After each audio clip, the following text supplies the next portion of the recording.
Algunas personas se creen todo lo que leen en los periódicos o ven en la televisión. ¿Y usted? ¿Debería hacerlo?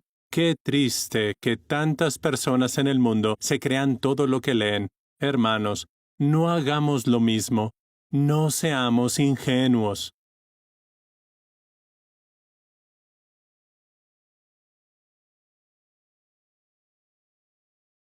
An inquiry underway in Sydney, Australia has uncovered disturbing information about child abuse within the Jehovah's Witnesses. Church representatives revealed that more than 1,000 members have been identified as child sexual abusers since 1950. The Commission learned that of those hundreds of cases, none was reported to police.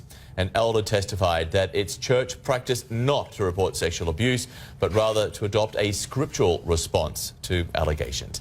Emma Hannigan with Australia's SBS has been following the hearing. She joins us now live from Sydney. So, Emma, this is a wide-ranging royal commission. It started with allegations of child sexual abuse, into the Catholic Church, and now it's investigating the JWs, Jehovah's Witnesses. The evidence so far has been particularly damning. It certainly has, Joan. I mean, the Royal Commission heard that, as you said, 1950, 1,006 alleged abusers have been identified to the Jehovah's Witnesses.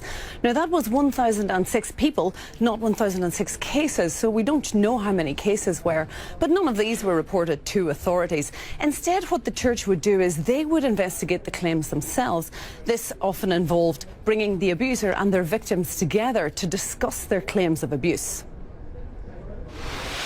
A victim, identified only as BCB, was groomed and sexually abused by Bill Neal, a respected elder, from the age of 15. When the abuse finally emerged, she was summoned to a meeting of elder men that included her abuser. Bill Neal, who's now dead, admitted the abuse. I found the experience of reporting my abuse to a room full of men, including the man who had abused me, very distressing.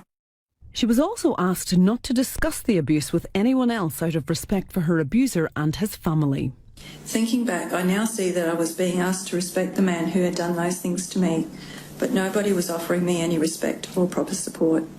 The Royal Commission heard that of the 1,006 alleged abusers identified to the Jehovah's Witnesses since 1950, not one single person had been reported to police.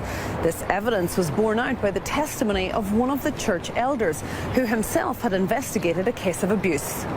And what about telling other authorities? Are you aware of your obligations if someone tells you of a serious allegation of sexual assault? Well, we don't report it to the police. I think we encourage them to do that, but we give them the assistance to do that if they need that.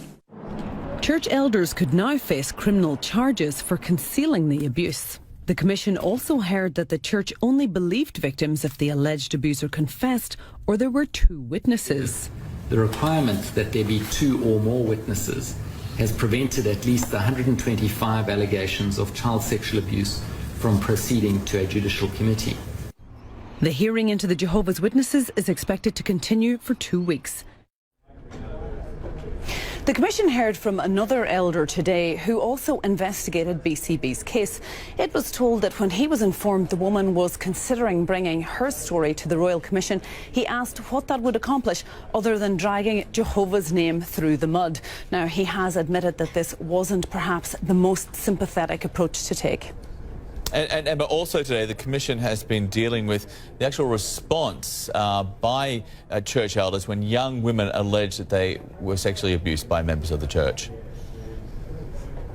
Well, church elder today, Joe Bellows, said that the church recommends a biblical response to the trauma caused by sexual abuse.